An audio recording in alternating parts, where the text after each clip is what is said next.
Welcome to November, everybody. Seth and Sean Sports. Yeah, it is November here. A little chilly on the outside here, 50 degrees. 70 degrees here. Wow. So why go to Punta Cana? I mean, you're perfectly happy. Because I have the tickets. Oh, okay. And because the wifey wants to go. Well, because I have the tickets. Yeah, exactly. We're not going to cancel it. Well, we should blow up our face a little bit. Okay, so there we are. So with November 1st comes the trade deadline in the NFL. And soon your fantasy leagues will be having their trade deadline within the next 2 to 3 weeks in all likelihood. So today we decided that we're going to do this twofold. First, we're going to talk about Brooklyn because we have to talk about Brooklyn. And do we have to talk about Brooklyn? We have to talk about Brooklyn. And when it comes to Brooklyn, ladies and gentlemen, we're talking NBA. Then we'll scoot over to the NFL and see where we're at the midway point. We're pretty much at the midway point, right? 6-2, 6-3. Yeah, we're there. 17 games doesn't really provide a midway point. And then we'll talk fantasy implications of the trade deadline and where you go from here, especially if you're looking to make a move in your own fantasy league. In the Seth and Sean Fantasy Sports League, we really don't have to make many moves, although we'd like to make one. So we'll go through the theory and the process by which we are there. First, let us introduce ourselves. I'm Sean Palmer. This is Seth Kamens over here. Hey, I got it right this time. You not so much. Dude, you look like your eyes are so shut. You look like you're high. I am tired. It has been a long, long day. I know. Womp womp. I get it. It's been a long day. But anyway, I'm not the one going on a plane tomorrow. That would be you. So anyway, first, all right, so Kyrie gets what he wants. Durant gets what he wants but says, I didn't want it, which is ridiculous. And then they go out and get blown out by the Bulls, which proves several things. First of all, it had nothing to do with Steve Nash. Kyrie is still Kyrie. He puts in 2 points. And the team is a cluster of epic proportions on a lot of different levels. And they're going after a guy that probably shouldn't be coaching in the NBA this season at all. And then Mark Rubin, my buddy, says, why don't the Celtics get any compensation for it? Like, that's what he's thinking. So let's talk about this first. All right. First, will the firing of Steve Nash have the same effect that Boston had when they when they did their thing last year? Say what? Sorry. Will the firing of Steve Nash have the same effect that Boston had at about January of last year, where they basically just turn it around? I don't think so. I think this team looks disinterested, disorganized, and defenseless. Wow, that alliteration was fantastic. English, your first language. I am so smart. SMRT. But no, this is not a 1-6 team. They're going to turn it around to a degree, but Ben Simmons hasn't been what they anticipated, and he's injured. I'm wondering if cutting Kyrie is the answer at this point. Because you can't trade him. He has no trade value. I can't imagine that this is what the organization, that this is going to get any better or cleaner. And the hiring of Udoka, while in theory, under normal circumstances would be a coup, this is utterly ridiculous. I mean, this is just absolutely, utterly ridiculous. He is suspended for a season. What are you doing? Do you think you've already alienated the Jews? Do you want to alienate the women as well? Is that where we're going with this? Do you think they care? I think they're going to care if attendance drops. I think they're going to care when you're going to have protests. And look, I wouldn't be surprised if they do. Did you see the guys in the front row with the anti-Semitism shirts? Yeah. Yeah. Did you see what Kyrie said to them? Probably. I'm glad you're here. I thought it was, I'm making $37 million. I don't really give a crap. No, he actually said, I'm glad you're here. I mean, does cutting Kyrie do anything? I think the better question is, does keeping Kyrie do anything? Well, no, because I think if Kyrie gets cut and then goes to the Lakers and wins a championship, there is a big difference. Do the Lakers really look like a championship team right now? No, but I'm saying if this is, and we'll get to Josh Primo in a second too. This is not Josh Primo, where the entire basically NBA has blackballed you for this year, at least for this year. Maybe, I mean, Primo is just a different story, and we haven't gotten the whole story, so we can't really talk to it. But do you think nobody would pick up Kyrie? I think there would be plenty of teams picking up Kyrie. I think you may. I think the protests that would go on in a city like LA based on this, I think they would be there. It would be better off probably signing with the Midwest team, where probably half their populace agrees with them, would probably go off better. Okay. And, hey, nobody likes us. Let's call it what it is. Well, look, Milwaukee's not picking him up. Cleveland's not picking him up. No. The Celtics are definitely not picking him up. No, I mean, joking aside, the practicality is he's not going to go to – he could only go to a team. The only team that would sign him is a team where they already have an alpha dog and really a beta dog, and he just plays. I'm telling you, I think it's the Lakers. Could be. I mean, think of all the teams that he would go to. He would want to go. He would want to go there. I don't disagree with you. 76ers? 76ers aren't touching him. You think Harden's going to let him on that team? That's true. I forgot about Harden. Good point. Okay. Miami? No. First of all, no, I don't think so. I don't think Riley wants a guy like Irving. Phoenix may do it. I mean, I don't know how he fits with Paul and Booker, but I mean, he's another scorer, and the team that he would fit tremendously on, but I don't think would touch him? Denver. You play him off ball? I just don't see him on Denver, but look, I'm just throwing out ideas on what to do. He certainly hasn't been worth anything since coming here. There's been he hasn't, we haven't gotten to a conference final. He's been injured or not vaccinated or disinterested for most of the time he's been here, as it seems. And look, whether he is anti-Semitic or not, only he knows. But it doesn't really matter. This is the perception you are putting out. This is what you're trying to show. So, yeah. He's not going to go over well in a city, which I don't want to say is predominantly New York, because there is no city that's predominantly New York. They're predominantly Jewish, excuse me.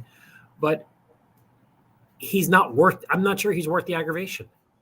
Look, in a year, he's gone anyway. So if the team's not going anywhere this year, now the team's not going anywhere this year. And look, they still have plenty of time to turn it around. But. So you would cut him. You would actually. I would debate it, seriously. I mean you could suspend him too. You could suspend him also, but the problem is the Nets have done nothing. The NBA's done nothing. Yeah. The players, no player has said anything. I mean, this is kind of what I expect. Is this out? Look, we both like what Adam Silver has brought to the NBA as a whole. Is this a fault of Adam Silver here? Is this something that you look at him and say, why didn't you just step in and do something? I think he's in an awkward position because he's Jewish. I think it puts him in a very awkward place where if he's going to be the one that's doing it, it's going to be personal, not professional. I think the hope was that Joe Tsai was going to do something. And that hasn't happened other than, some random quote of we're all against anti-Semitism. Great. Right. Which does nothing. And we'll fire the coach that you all wanted fired. Right. So look, the happiest guy out of all this is probably Steve Nash. Yeah. I mean, I would be. They wanted him. I mean, look, the whole thing makes no sense. They supposedly wanted to go to the Nets because the Knicks, they wanted to come to the East Coast. The Knicks were a dumpster fire, and the Nets had a really good culture, which they did. You know how much I liked the team before Irving and the Kenny Atkinson years. The Kenny Atkinson years. So the first thing you do is you pretty much force out Kenny Atkinson, and then you bring in Steve Nash, which is fun, which I don't know what is whatever. Right. Then you bring in DeAndre Jordan. Right, which makes you have to cut or trade Jared Allen, who's now a 24-year-old All-Star. And, DeAndre Jordan's living off a dunk he made 10 years ago. And you not only do you bring in Nash, but pretty much you belittle Nash because you tell him that Kobe should have won one of his MVPs. So how's he supposed to maintain credibility, when one of your players is telling you this? I mean, I don't remember Kyrie winning any MVPs or getting any MVP votes. The team had one really interesting run where they were probably 6 inches away from winning an NBA title because I think both of us agree if they beat Milwaukee in the semis, they beat Atlanta. Yep. And they certainly would have a good chance against Phoenix. Sure. But look, that's why until the trade request, nobody blamed Durant on anything. I mean, as far as I know. Right. Well, they're 2-6. The only two teams that they are better than are the Pistons and the Magic, who we definitely had in the bottom 2 or 3 of the NBA.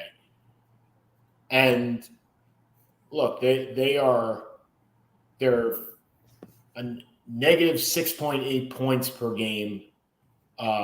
They're giving up 118 points, Seth. 118 points per game. I mean, that is, I think that's second or third in the Eastern, third worst, by the way, in the Eastern, behind Detroit and Indianapolis, Indiana, who are both horrendous. And then if you look in the West, it's, believe it or not, Golden State has given up 121 points per game. And Memphis has given up 121 points per game too, which is kind of shocking to me that they're the two worst teams in the NBA in the Western Conference. But they at least, to me, seem like they have a light at the end of the tunnel, while the Nets seem like they have no light. And they're capped out for forever. They took their shot. And you can't blame them for taking the chance to get Kevin Durant. Who wouldn't? No, but we said this last week where we thought that the Nets were very similar to that of the Yankees. And it's true. I mean, the only credible younger player that they have, well, they have two. Ben Simmons, who they're paying an average of $37 million for the next 3 years.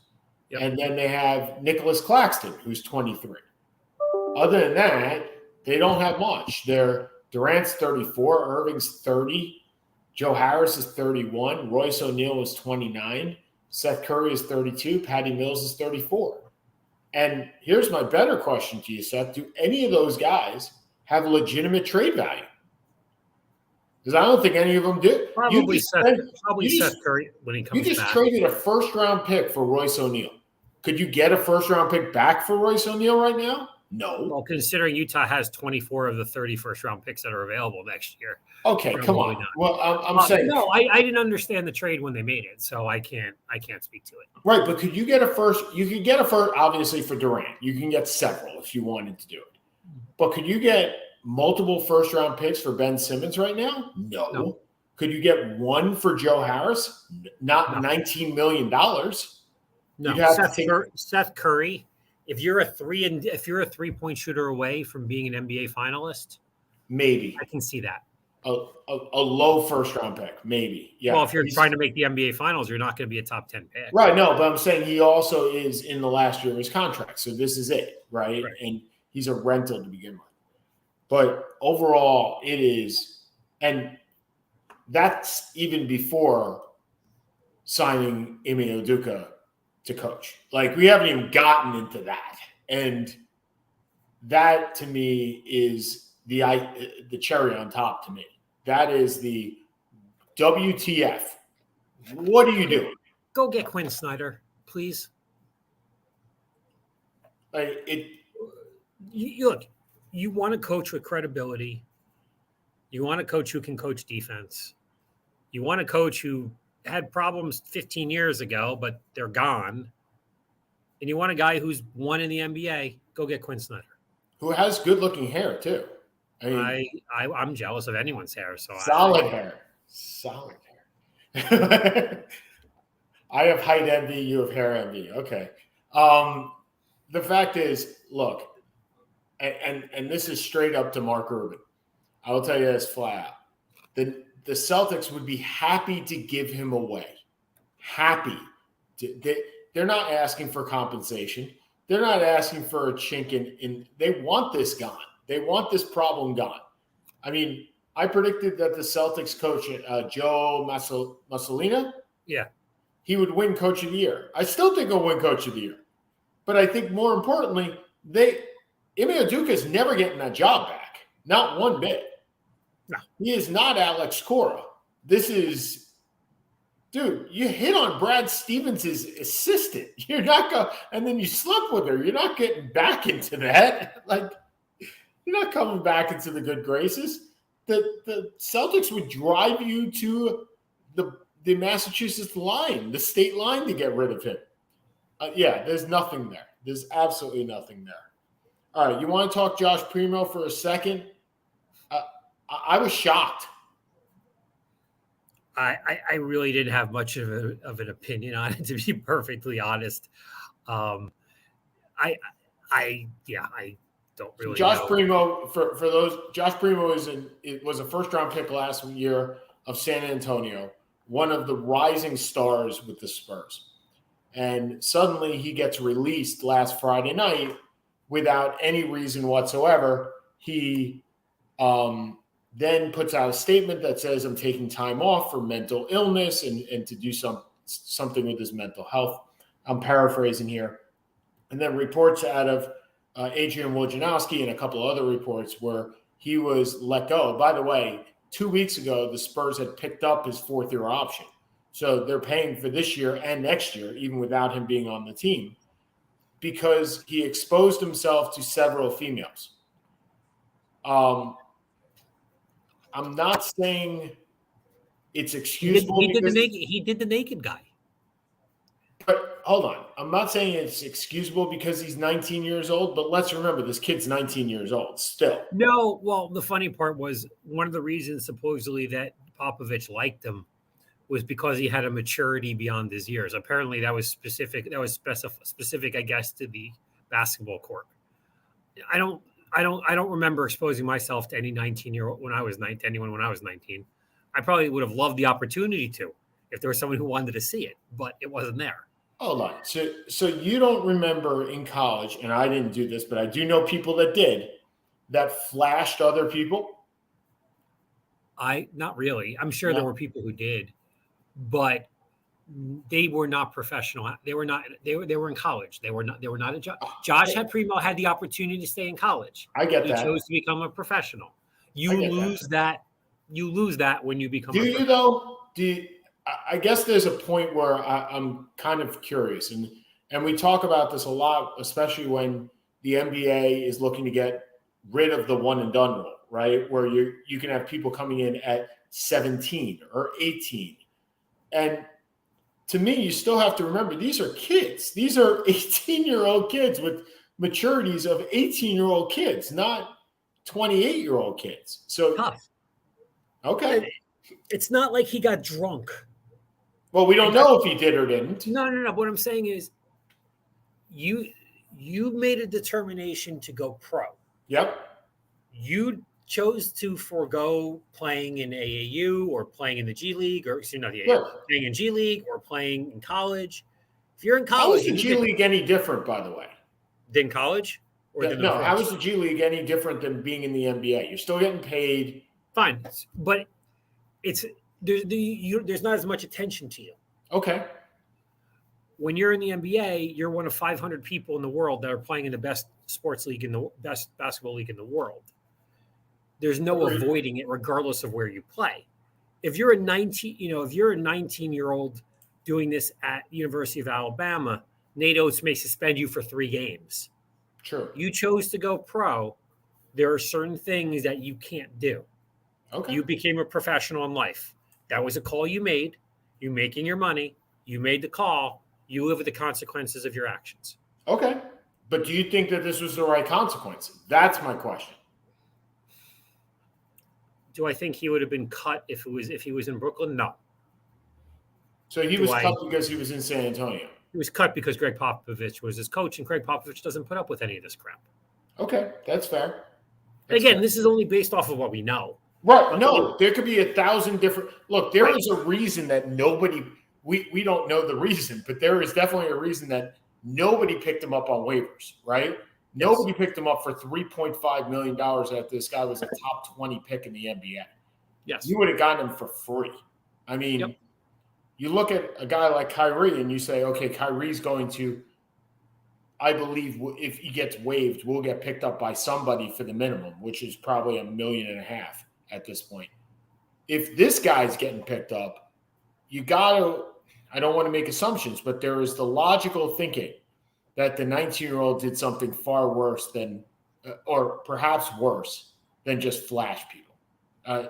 There's only some logical, some extrapolation to that. Okay. NFL, we'll move on. We're halfway done. We're close to it. Some teams have 8, some teams have 7 games. Look, the surprises are definitely the Jets and the Giants. There's no way around this, but there's a few surprises. Yeah, talk to me where we are, because I think there are more surprises on the negative than there are probably on the positive. Well, I mean, just kind of going through Atlanta being 4-4, I think is a nice surprise. I think that whole division sucks. I mean, it's still. By the way, how great was that catch by DJ Moore? Oh yeah, that throw by PJ Walker. By the way, it was the second best catch of the year of the week, though. Romeo Doubs' catch with Green Bay. Where I thought Romeo Doubs' catch was great. I thought the DJ Moore catch was amazing. Yeah. But once again, let me rephrase. The throw. Oh, the throw was insane. Is insane.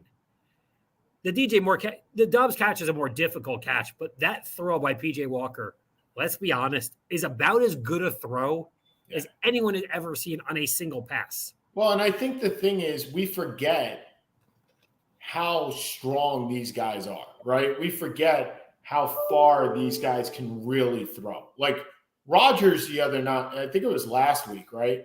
Went out and threw a ball 60 yards just with a flick of the wrist. Like, and you're like, wait, he can, like, it was just like this. It was 60 yards. You and I would tear our rotator cuff to try and throw it 60 yards.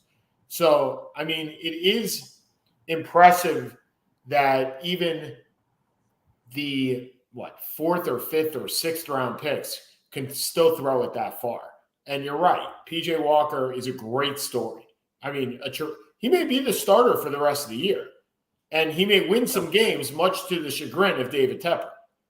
I still believe David Tepper wants to lose every game for the rest of time until he gets a quarterback. Because if PJ Walker, right now, Carolina's 2-6. If PJ Walker gets this team to, let's say, 8-9, so he goes 6-3 in the next 9 games, is he the quarterback next year?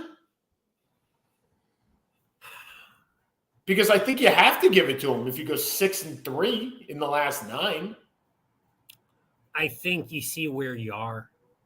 I think you see if there's a guy with it depends where you're drafting. Well, if you're 8-9, you're going to be drafted in the middle, right? Yeah, I mean, you took Matt Corral and he got hurt, so you may have those two competing for the job. And so I don't think it's an automatic, but I think if you go 6-3 to end the year with that team, it certainly would probably preclude you from using a first round pick on a quarterback. And by trading, I mean, their trade last week of trading Christian McCaffrey was to get a quarterback. It was to get enough draft capital that if you wanted to trade up, you can do that. You got a second, a couple of thirds, and a fourth. and certainly the best trade of the trade deadline for San Francisco. I mean, the most impactful trade. It will be the most. Yeah, because that pretty much, in my mind, makes them if they can stay healthy, it makes them the favorite in the NFC. In the whole NFC, I think they're better than Philly. Yeah. Okay. I mean, that team is. I don't think that team's predication is on the offense. I think it's completely on the defense. If that defense can hold up, and you're right, stay healthy, and a lot of that about the defensive line is about staying healthy, right? I mean, right now, Eric Armstead's out. Bosa's been hurt. Dre Greenlaw has been hurt.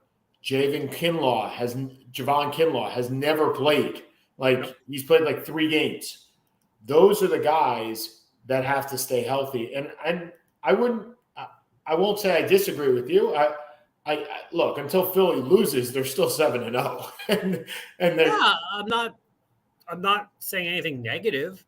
No, and San Francisco's still a game behind Seattle too, who has to be again one of the surprises of. Oh, what a great look! As much as both of us have to kind of roll our eyes, what a great story Gino's been.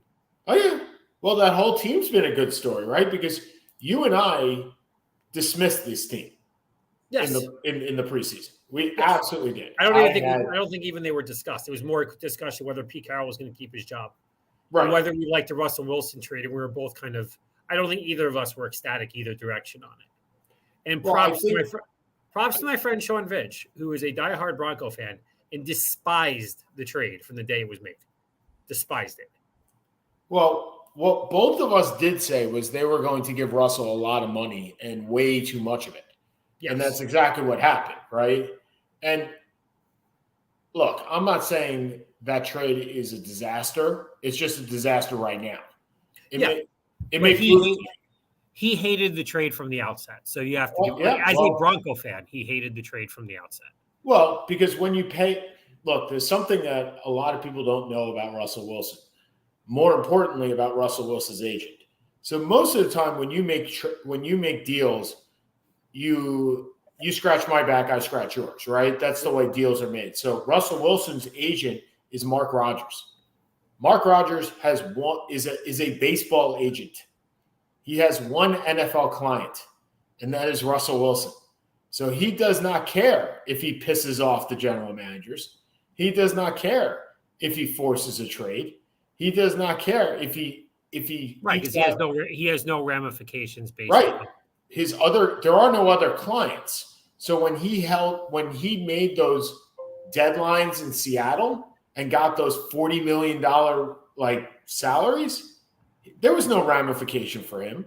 When he forced this trade to Denver and therefore got a $50 million salary for him, there was, again, no ramification for him. He's got one client, and he does really well for that client. Russell has done very well in the NFL.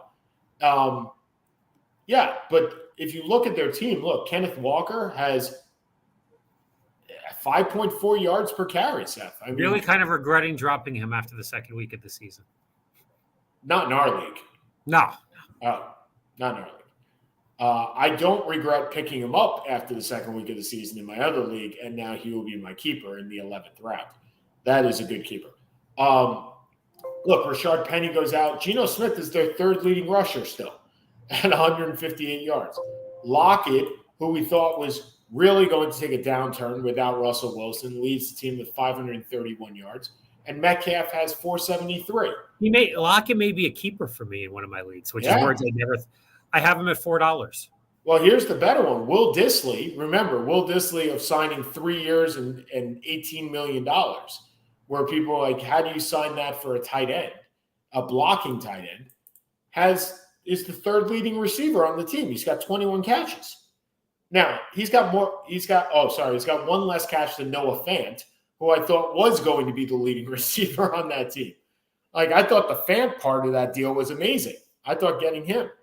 And now you look at while we're talking about other trade deadlines, his Iowa brethren was traded as well. In TJ Hawkinson goes from the Lions to the Vikings. The Lions, once again, waving the white flag, as they tend to do. But I don't see a problem with what they did here.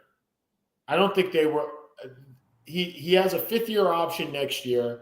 They got a second-round pick for him. I don't see the big issue. I don't either.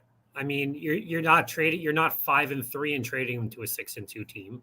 Correct. You're 2-6 and trading him to a 6-2 team, or whatever the record is. I think they're 1-6 actually. Okay, so you're not relevant, and tight end is he's a nice player, but he's not. Him being healthy is not going to get you to the next tier. And he won't be there. He won't be there when the next year happens. Yeah, well, because they are going to draft quarterback, and they're not going to stay with Jared Goff. Yeah. Okay, now here's the team that I loved what they did. Steelers. Let's draft Chase Claypool. Let's draft him in the second round. Well, let's use him for 3 more years. He's up for a brand new contract. We're not using him, and we'll trade him for a second-round pick. It should be a good second round. It should be. I can't believe the Bears made that deal.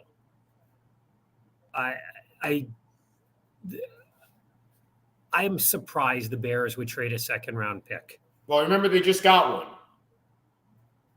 They got one in the Roquan Smith deal. The Roquan Smith. Is that the one they traded, or did they trade their own? I think they traded their own, actually.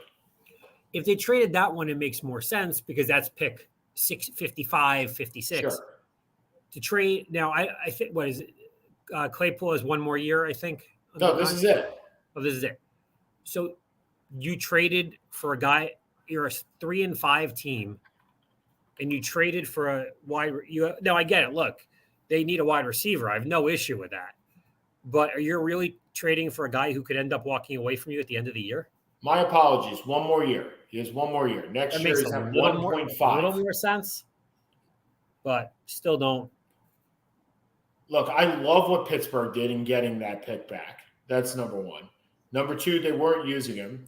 And number 3, shame on the Packers. Like more than any other team. Yeah, this is ridiculous. It's absolutely ridiculous. So supposedly Chase Claypool, they made an offer for Chase Claypool, the same second-round pick for Claypool. And Steelers said, no, I prefer to have the Bears pick than your pick. If you get that response and you're the Packers, I'll give you a 3rd next year too. You throw something. You need something. You need a veteran. You need a number 1 or at least a number 2 wideout. You're threatening the Giants for the worst wideouts in the NFL this year. Did you watch the Buffalo game? Yeah. Okay. A lot of it. I got to tell you, I didn't know who he was ever going to throw the ball to. I kept looking. When you're number 1. Boyd Dowler's not walking through that door. Sterling Sharp, Max McGee, you're not walking through that door. And Don Hudson, Don Hudson ain't walking through that. Don Hudson's been dead for 50 years. He ain't walking through that door. And he might still be better than what they got. I mean, your number one wide receiver going into that game was Sammy Watkins, who's been discarded from 3 different teams. Your number 1 was your 4th-round pick from Nevada, Romeo. Okay, your number 2 was discarded from 4 different teams. Yeah. After he signed major contracts with 2 of them. Yeah. That you don't trade for Judy, or you don't trade for Claypool, or you don't because you can't win with the receivers that you have. You just can't. Why do the Giants have no chance to really do anything? Because they can't win with the receivers they have. Unless Kenny Galladay thinks this is 2019 and reverts back.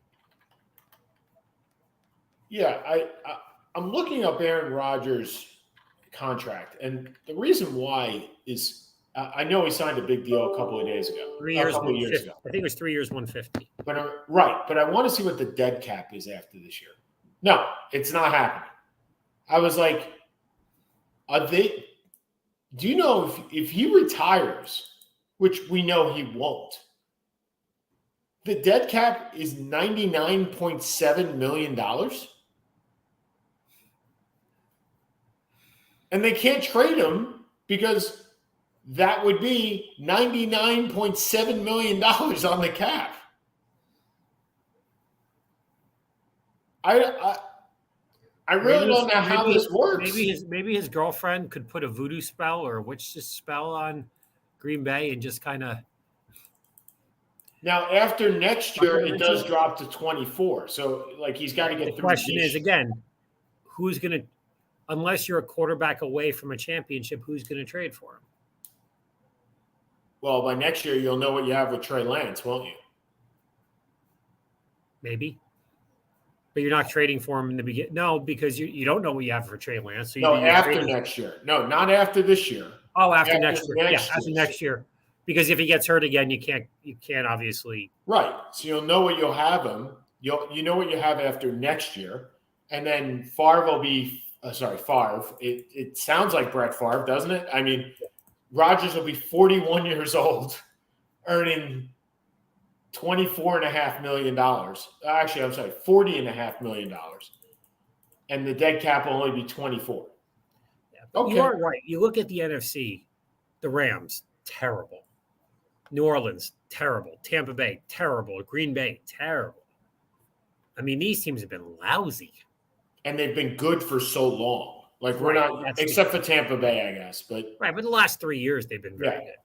And then you kind of look in like we were talking at the West, maybe one of the best conference divisions we've ever seen. Other than the Chiefs, it's been terrible. The Chargers haven't been good. They're 4-3, but they haven't been good. No. Denver's been terrible. The Raiders, my God. I mean, they're a dumpster fire on offense. I don't know how that's possible.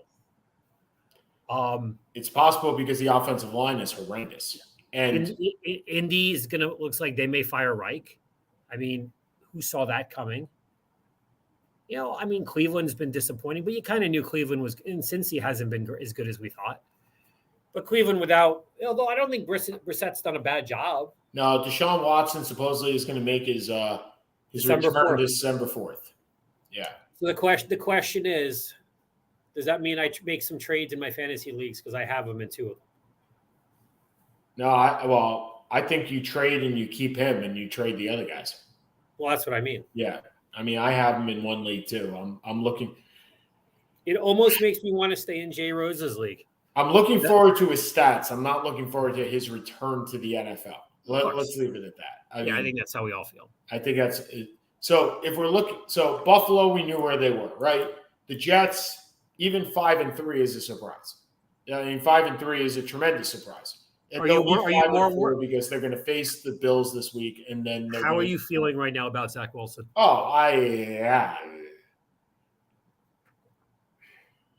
I wish he had Chad Pennington's head. Like, that's the best thing I can describe. Like, his athletic ability is off the charts athleticism.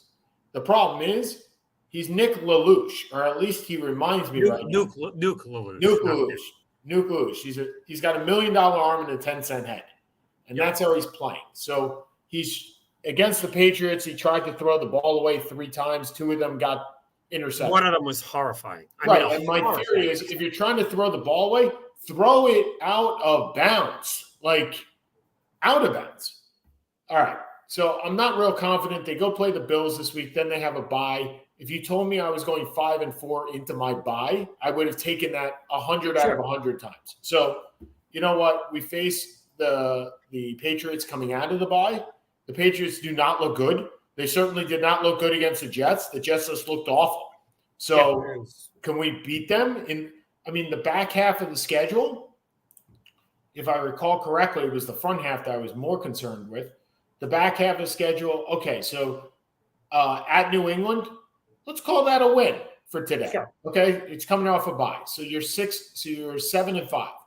At home against Chicago, easily a win. Can be a win. So we'll go 8-5. At Minnesota's a loss, 8-6. At Buffalo's a loss, 8-7. Against Detroit at home, let's call that a win, 9-7. At home against Jacksonville, let's call that a loss, 9-8. No, I'm missing something. They got the last 2 games against Seattle and Miami. If they beat one of those 2 teams, they could be in the playoffs. They could be 10-7. And if you told me I was 10-7, I would be ecstatic. If you told me I was 9-8, I'd be ecstatic. The problem is, again, if they go 9-8 and miss the playoffs, Seth, we're back where we normally are. We're too good to miss the playoffs, but we're not good enough to get a great draft pick.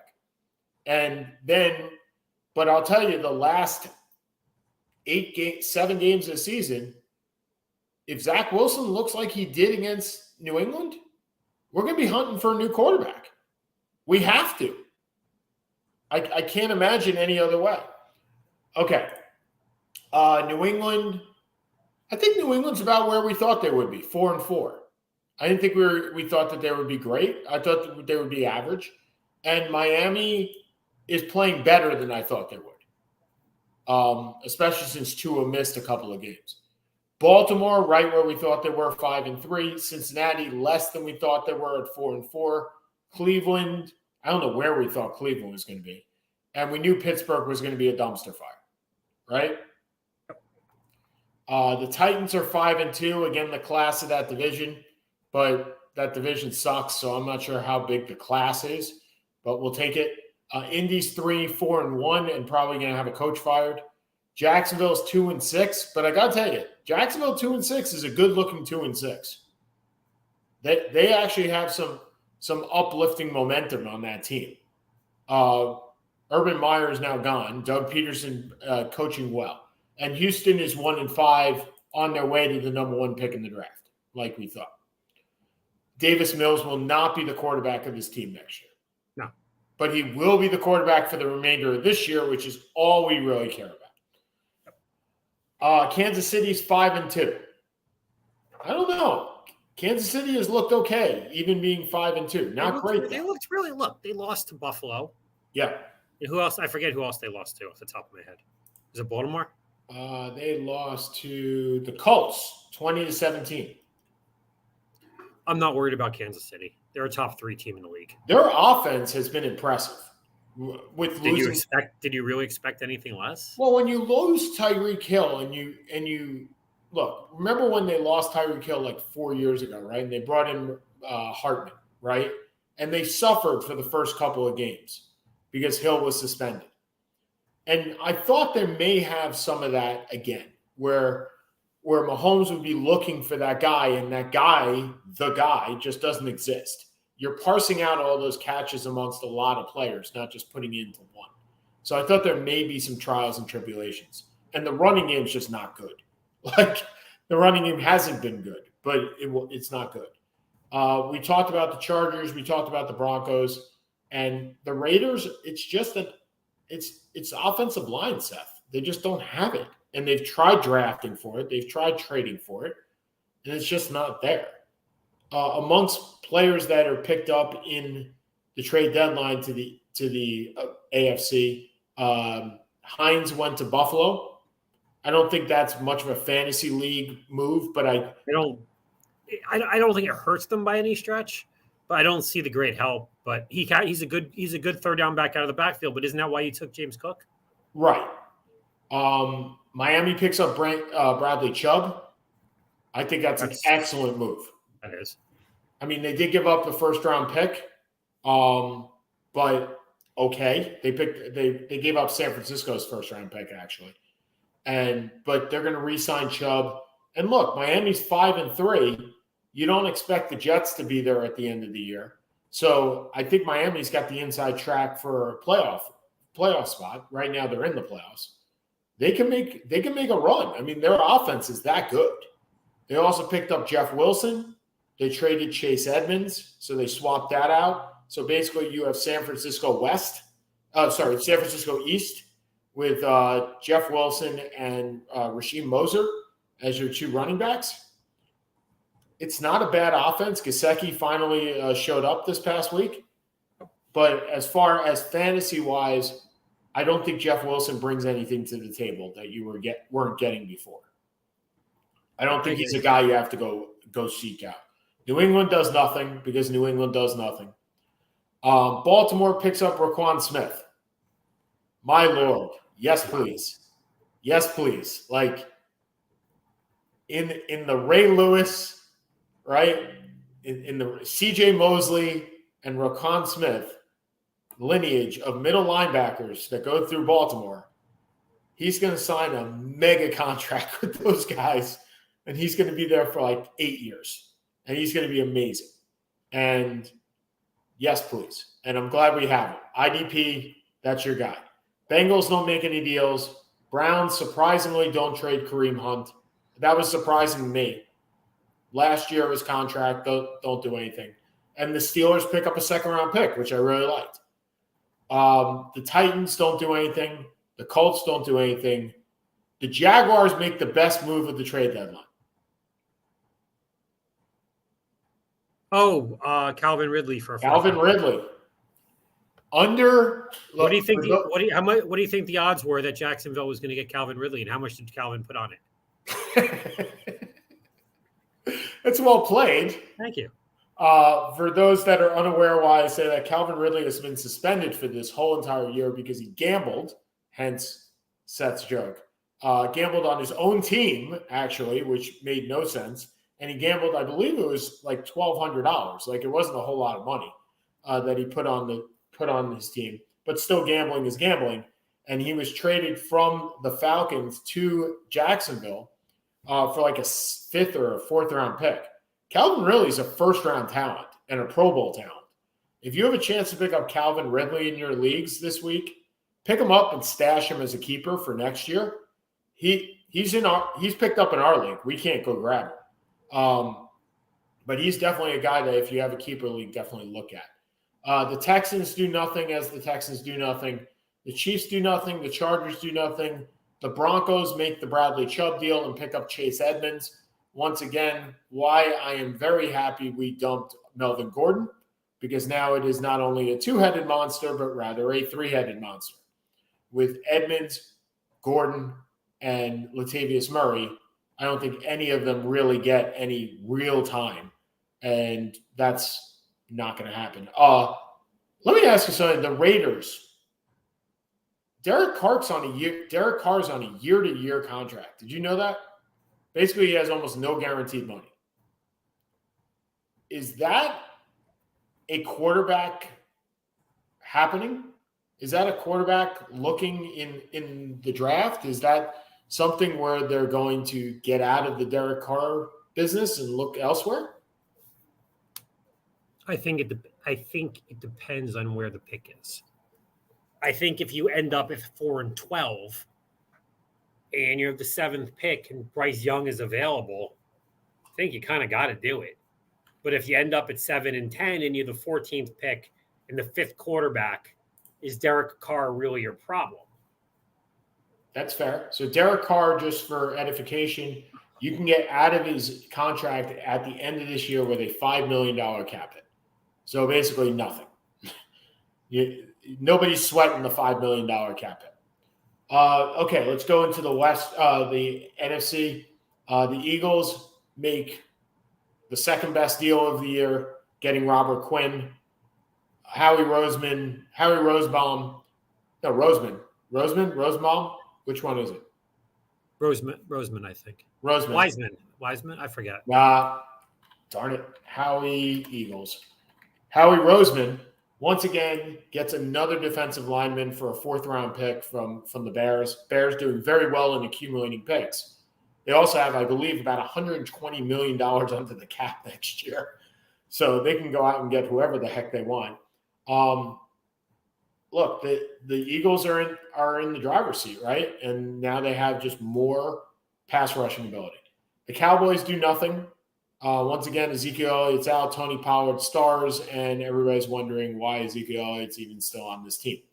The Giants do nothing. Did you expect them to do something? Yeah, I think I would not have been disappointed if they traded for it. Depends. I thought they may have gone for a wideout. But I would not be willing to give up a 2-for-1. Okay. So if you could get Judy for a 3rd and a 5th, that wasn't happening. I'm just saying if. Yeah. I'm not saying, but I have no illusions of this team. Right. They may make the playoffs, but they are what they are. They're Dennis Green's favorite team. They are what they say they are. Okay. The Commanders do something that no other team did this week.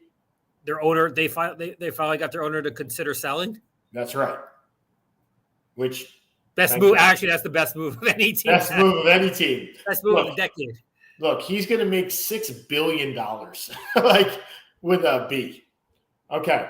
The Vikings get Hawkinson. I love that from a fantasy point of view. I really do. I think Hawkinson's going to be a wonder in that offense. He's going to play the George Kittle role from San Francisco with O'Donnell. I think that's a great move. The Packers, as we discussed, did absolutely nothing. The Bears, look, if you take away the second-round pick, does Claypool fit with that team? Yes. That Claypool with Fields is a good match. I agree with you. I think the price was high for them to pay.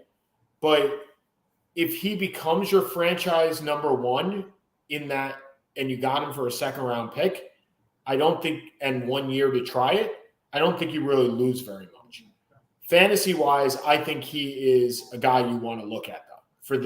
Hold on. I'm just muting for 1 second. Yep, for the remainder of this year.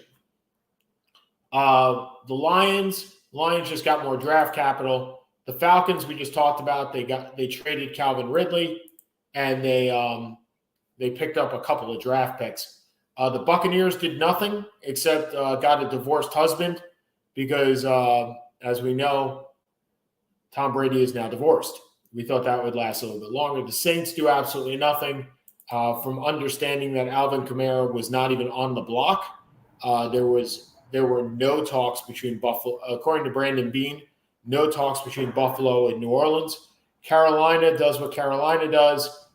They made their trade early and hope to get a quarterback. Although I got to tell you, I think P.J. Walker is going to force this issue. I think they're going to win 5 or 6 games, and we're going to see what happens.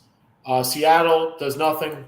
San Francisco picks up McCaffrey. We just talked about that. Probably the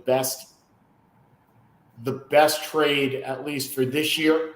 What's going to come. But the thing is about McCaffrey is he's not available in any league, so it does not matter.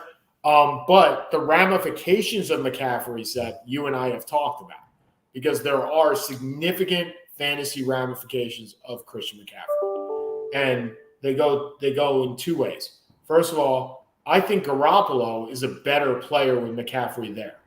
I think he can be a better fantasy player with McCaffrey there. But Deebo Samuel and Brandon Ayuk take a big hit with him there, especially Deebo. I agree. I mean, it's which hurts us a little bit, admittedly. Ayuk had been having a hell of a year. Deebo hasn't been what he was last year, but you're bringing in possibly, if healthy, the most dynamic athletic threat in football, at least out of the running back position. There's no one who is as much of a home run threat as Christian McCaffrey. Nope. All he's got to do is stay healthy. That is a number one reason. The Rams do nothing. Although, look, Kareem Hunt would have looked really good with this team. Like, that was the guy I thought you were going to see. And the Cardinals have been – look, we didn't talk about the Cardinals before, but they've been incredibly disappointing. And they got back the best player that they could get at the deadline. He just happened to be suspended for the first 6 weeks because DeAndre Hopkins has looked phenomenal. And that's why I may stay in Rose's league. I have Hopkins in the 9th and Deshaun Watson in the 17th. Yeah. That may be enough to stay in. That may be enough. Okay, so we got 5 minutes left. I wanted to ask you, Seth. So we have only 4 years to debate this, but the U.S. men's national team is going to start in 2026 against Serbia, Colombia. They start this Serbia and Colombia January. They're playing the women's team? No, it's the men's team. No, they're not. The men's team starts the World Cup in a month against England. What the hell are you talking about? U.S. men's national team. What sport? Are we talking soccer? Yeah. Yeah, dude, you got it all wrong. I'm reading ESPN. Then ESPN's got it all wrong. The World Cup is in 3 weeks. They play Wales, England. No, they're prepping for 2026. I understand that there is what do you mean they're prepping for 2026? What the hell is 2026? The World Cup's in 3 weeks. And then they're going to start again in January. Okay, my bad. All right, so we should have a World Cup preview, of which I know absolutely nothing of. Yeah, I wonder who's going to run that one. So how about we do that next week and you run it? Because why don't we wait 2 weeks? 2 weeks? Yeah. Well, all right. Next week we can do college hoops if you want. We'll do college hoops next week, and then we'll do World Cup on the 16th, right before Thanksgiving. That works. The week before Thanksgiving. That works for me. So, okay, with that in mind, and me obviously blowing that out of proportion, there are, by the way, for all you commie fans, the Commanders, the U.S. Attorney's Office in the Eastern District of Virginia has opened a criminal investigation into the allegations that the Washington Commanders engaged in financial improprieties. Sources familiar with the matter confirmed to ESPN because they were just going to sell on their own. Right. Because Daniel Snyder didn't know this was coming down the pike at all. So you may actually win. And secondarily, two things, both in the Big 12. Kansas has suspended Bill Self and an assistant for 4 games. Who cares? But Gonzaga is in talks to join the Big 12. That's that look, if the Big 12 wasn't the best basketball conference, that would do it. Or if Kansas hadn't had like a 19-year winning streak, I think they lost once, right? They lost like 2 years ago. So Baylor took it. Iowa right? State, I think. Yeah. So, but anyway, that's where we are. Seth, do you have anything left to say? No, I'm in Punta Cana right now. You're already in vacation mode. You've been in vacation mode the entire time. Bring me back some good rum or some alcohol. I'll do my best. And we'll go from there. So have a great vacation.